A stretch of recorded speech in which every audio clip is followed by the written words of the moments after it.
नमस्कार, हमारे खास कार्यक्रम गंगा की सौगंध में आप सबका स्वागत है। मैं हूं विजय विद्रोही। आपको जानकर हैरानी होगी कि हर रोज 400 करोड़ लीटर गंदा पानी सीधे गंगा में समाहित हो जाता है।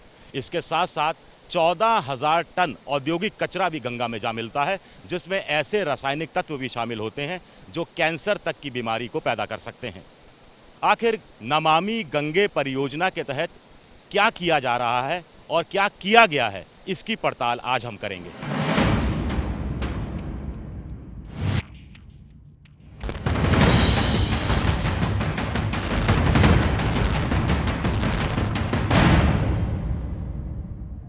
गंगा कानपुर से लेकर बनारस तक सबसे ज्यादा मैली होती है। इस दौरान कानपुर का सीसामाऊ का नाला और बनारस में नांगल का नाला चमड़ा उद्योग समेत शराब और चीनी बनाने वाली करीब 764 फैक्ट्रियां नमामि गंगे की सबसे बड़ी चुनौतियां हैं।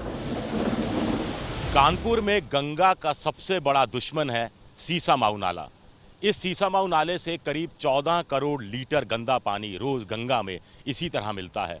ये जो वीडियो आप मेरे पीछे देख रहे हैं, ये उसी नाले का है, 18 जून 2016 का। पिछले साल भी इन दिनों हम यहीं आए थे, तब भी ये नाला इसी वेग से, इसी गति से गंदे पानी को गंगा नदी में डाल रहा था, गंगा को गंदा कर रहा था। वक्कार और आजाद दोनों सीसामाऊ नाले के पास ही रहते हैं और परेशान हैं। हमको यहाँ रहते हुए करीब 15 साल हो गए। तो 15 सालों से नाला इसी गति से बह रहा है? इसी गति से, और कभी कभी तो इससे भी तेज बढ़ता है। जब पानी तो इससे भी तेज चलता है और पूरे शहर की गंदगी इसी नाले से गिर रही है। सर,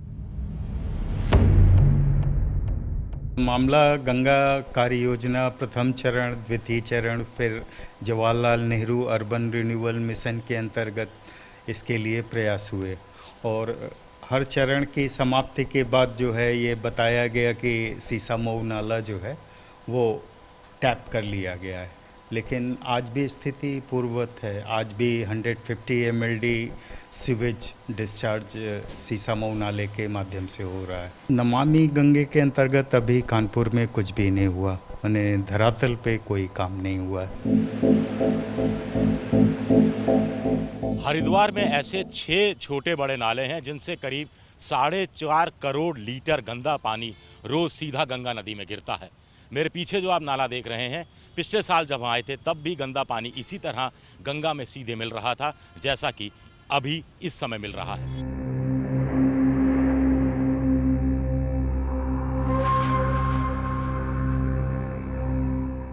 केवल गंगा के नाम पर किसी भी राजनीति पार्टी ने, किसी भी प्रधानमंत्री ने, किसी भी देश के मुख्यमंत्री ने, प्रदेश के मुख्यमंत्री ने केवल जो है ये स्वर्ण बॉन्ड के रूप में ले लिया। इसकी कोई सेवा नहीं की।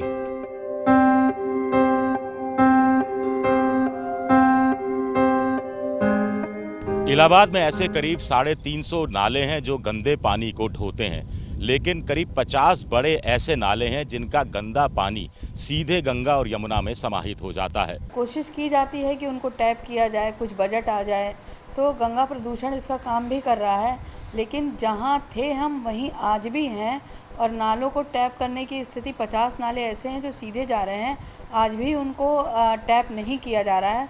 और जो गंगा में पानी और जमुना में पानी दिखाई पड़ रहा है वो सीधा सीधा नाला और सीवरेज का पानी है जो गंगा में मिलके जा रहा है।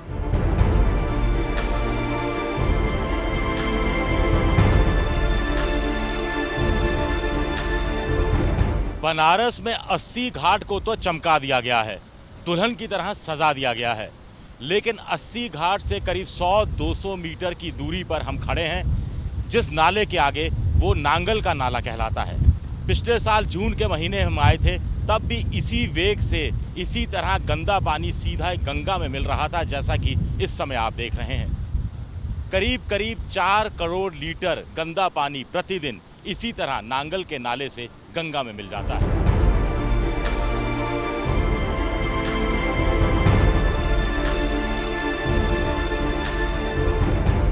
हम तो 50 साल से देख रहे हैं, 80 नाला वैसे ही बह रहा है, आज भी वैसे बह रहा है और अगले 5 साल में क्या होगा वो हम लोग भी देखेंगे। गंगा एक्शन प्लान के तहत वही जो 80 नाला की बात कर रहे हैं वो वैसा ही था? बिल्कुल 80 नाला जो 5 किलोमीटर बह रही है आज भी गंदगी से भरी हुई है और पहले से ही है। कितने लोग राजीव गांधी के शासनकाल से लेके आज तक कितने प्रयास हुए, लेकिन ज़मीन पर ऐसा कुछ दिखाई नहीं पड़ा। आपको जानकर हैरानी होगी कि गंगा में गंदा पानी छोड़ने के सिलसिले की शुरुआत एक सरकारी आदेश से हुई थी। ये बात 1932 की है। तब बनारस के कमिश्नर हॉकिंस हुआ करते थे और उन्होंने गंगा के एक गंदे नाले का गंदा पानी गंगा में छोड़ने के आदेश दिए थे। इसके बाद तो खैर सिलसिला ही चल निकला। गंगा किनारे बसे शहरों में कुल मिलाकर 55 एसटीपी लगे हैं। इनकी कुल क्षमता 102 करोड़ 70 लाख लीटर गंदा पानी साफ करने की है, जबकि 363 करोड़ 60 लाख लीटर गंदा पानी रोज इन शहरों से निकलता है। यानी करीब 260 करोड़ 90 लाख लीटर गंदा पानी सीधे ही गंगा में जा मिलता है प्रतिदिन। अगर हम पूरे गंगा बेसिन की बात करें तो स्थिति और भी ज्यादा भयावह हो जाती है। यहाँ कुल मिलाकर 730 करोड़ लीटर गंदा पानी निकलता है, जिसमें से 330 करोड़ लीटर ही साफ हो पाता है। इस तरह करीब 400 करोड़ लीटर गंदा पानी रोज गंगा में समाहित हो रहा है। अब इस हकीकत पर जरा नजर डालिए। 2014 में केंद्रीय प्रदूषण निवारण मंडल ने सभी एसटीपी का सर्वे किया। पता चला कि 55 एसटीपी में से 15 तो बंद पड़े हैं और बाकी 40 भी अपनी क्षमता से कहीं कम पर काम कर रहे हैं। अगर इस आंकड़े को मद्देनजर रखा जाए तो बड़ी आसानी से कहा जा सकता है कि करीब 300 करोड़ लीटर गंदा पानी रोज गंगा में समाहित हो रहा है। मेयर बता रही हैं कि कैसे गंगा नदी में ही बना दिए गए एसटीपी जो बाढ़ आने पर डूब गए।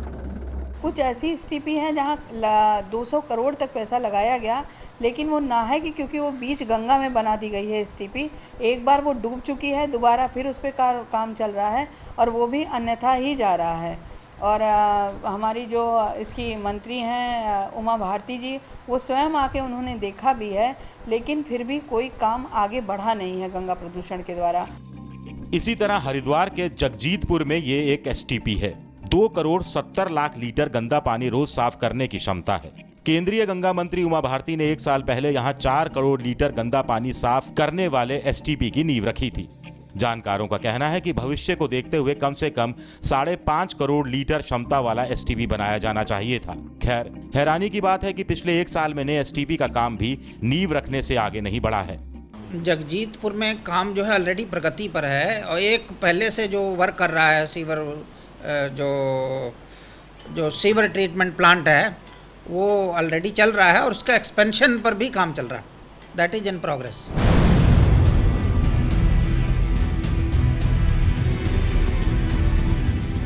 कानपुर का ये सबसे पुराना सीवेज ट्रीटमेंट प्लांट है, जिसकी कुल क्षमता 3 करोड़ 60 लाख लीटर पानी रोज प्रतिदिन साफ करने की है, लेकिन ये करीब 2 करोड़ 20 लाख लीटर गंदा पानी ही साफ कर पाता है। 22-30 का होगा, 24 घंटे का एवरेज है।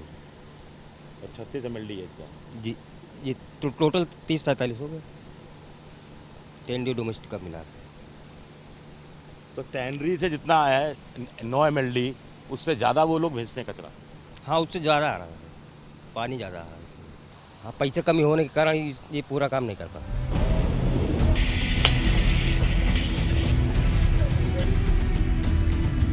कानपुर में इस समय करीब 400 चमड़ा फैक्ट्रियां हैं, जिसमें से 100 को एनजीटी ने करीब 2 साल पहले बंद कर दिया था। 9 mld की क्षमता वाला पहला एसटीपी लगा था, तब 175 टैनरी हुआ करती थी। अब टैनरी की संख्या 400 पार कर गई है। जानकारों का कहना है करीब 50 mld गंदा पानी हर रोज इन टैनरीज के जरिए निकल रहा है। चमड़ा फैक्ट्री मालिकों का कहना है कि वो हर साल 14 लाख रुपए एसटीपी के रखरखाव के लिए देते हैं और 1993 में एसटीपी के निर्माण का 17% खर्च भी उन्होंने उठाया था। वो जिला प्रशासन को दोषी ठहराते हैं। अधिकारी अपने बचत के लिए टेंडरी को बदनाम करते हैं।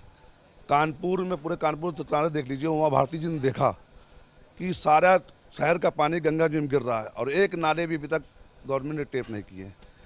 जाजमो का पानी, जाजमो के टेंडरी का पानी हम प्राइमरी ट्रीटमेंट प्लांट टेंडरी में लगाएं, अपने सेकेंडरी ट्रीटमेंट प्लांट बना हुआ है गवर्नमेंट का, उसके रखरखाव का पैसा हम देते हैं।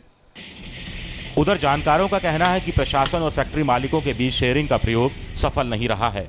ये एक्सपेरिमेंट फेल हुआ है, यानी इसमें ऑपरेशन और मेंटेनेंस का कॉस्ट भी 50-50 गवर्नमेंट को टेनर्स को देना है, कोई भी समय पे नहीं देता, इसलिए ट्रीटमेंट प्लांट्स भी सुचारू रूप से काम नहीं करते। कानपुर इस मामले में चाहे तो इटली से सीख सकता है, जहां 10,000 से ज़्यादा चमड़ा फैक्ट्रियां हैं और जहां का गंदा पानी साफ होकर एर्नो नदी में गिरता है, जो खेती करने और नहाने लायक होता है। कानपुर के चमड़ा उद्योग मालिक भी सरकार के साथ सहयोग करने के लिए तैयार हैं। वो कहते हैं कि सरकार 25, 30 या 40 MLD का जो भी एक नया प्लांट बनाना चाहे वो बनाए, जिसमें वो वैसे ही सहयोग करेंगे, वित्तीय सहयोग करेंगे, जैसा कि उन्होंने पिछले प्लांट के समय किया था।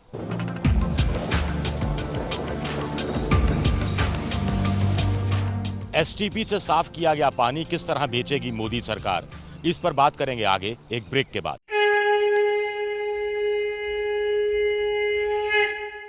हमारे खास कार्यक्रम गंगा की सौगंध में आप सबका एक बार फिर स्वागत है। STP यानी सीवेज ट्रीटमेंट प्लांट के संचालन में कुछ ऐसी मूलभूत कमियां या कमजोरियां हैं जिसको दूर करने का दावा मोदी सरकार कर रही है। मोदी सरकार ने STP बनाने और उसके संचालन की नीति में भी बड़ा परिवर्तन किया है। पहले केंद्र की आर्थिक मदद से STP बनते थे और उसे चलाने का जिम्मा स्थानीय प्रशासन को दे दिया जाता था। स्थानीय प्रशासन स्थानीय निकाय मसलन नगर परिषद या नगर निगम को STP चलाने को कह देता था। कभी रखरखाव के लिए पैसा नहीं, कभी कर्मचारियों की कमी, तो कभी किसी अन्य समस्या का खामियाजा STP को ही उठाना पड़ता था। लेकिन अब सरकार ने नई नीति बनाई है। अब STP बनाने के लिए एक अलग से कंपनी बनाई जाएगी।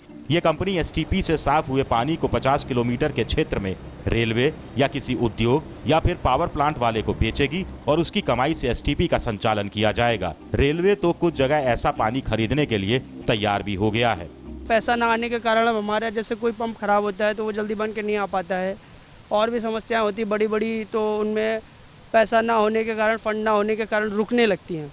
अगर हमारा प्लांट सुचारू रूप से चलता रहेगा तो, और इसको अगर पानी को जैसे ट्रीट करके वो लोग लेते रहेंगे और वो पैसा देते रहेंगे, तो उस पैसे से हमारा प्लांट सुचारू रूप से आगे बढ़ता रहेगा और चलता रहेगा। और जैसे हम लोगों को अक्सर पेमेंट की समस्याएं आती हैं कि सर जो वर्कर लोग हैं उन्हें 2-2, 3-3 महीने तक सैलरी नहीं मिल पाती है, तो जब पैसा आता रहेगा तो उनको सैलरी भी प्रॉपर मिलती रहेगी और सब लोग सुचारू रूप से अच्छे से काम भी करते रहेंगे और प्लांट भी चलता रहेगा। तो इसीलिए चाहते हैं सर कि ये योजना बहुत अच्छी है और इस पर कार्य किया जाए। हम लोग तो यही चाहेंगे कि इस पर ज़रूर से ज़रूर कार्य किया जाए। लेकिन इलाहाबाद की मेयर बुनियादी सवाल उठाती है कि पानी तो तब बेचा जा सकेगा जब STP लगेंगे और ढंग से काम करेंगे। ये स्कीम है, इसका एग्रीमेंट भी किया जा चुका है हमारे यहाँ कि STP से जो पानी निकलेंगे उसको सीधा सीधा पावर प्लांट में दिया जाएगा। जैसे मेजा पावर प्लांट है, 12 में पावर प्लांट है, इन सब पावर प्लांटों को तो ये किया गया है। लेकिन जब तक हम अगर आज इस पानी को हम भेज देंगे तो ये टैप करके तभी आगे जाने चाहिए ना। जब टैप ही नहीं हो रहा है तो हम आगे इसको भेजेंगे कहाँ। तो ये योजनाएं तो तभी लागू हो पाएंगी जब STP पूरी तरह से काम करे, और STP का काम करने का जो ढंग है कि उसको पानी टैप करे और पानी इस साइड से दूसरे जमुना पार जोड़ा जाए दूसरे साइड पे, तब जाके कहीं ये काम पाएगा। जब सीधा पानी अभी नदियों में ही जा रहा है और टैप करके आगे नहीं बढ़ रहा है तो हम इसका पावर कहाँ ले जाएंगे इसको। सरकार भले ही लाख दावे करे, लेकिन जानकारों का यही मानना है कि गंगा को गंदे पानी और औद्योगिक कचरे से मुक्त करने में 15 से 20 साल जरूर लग जाएंगे।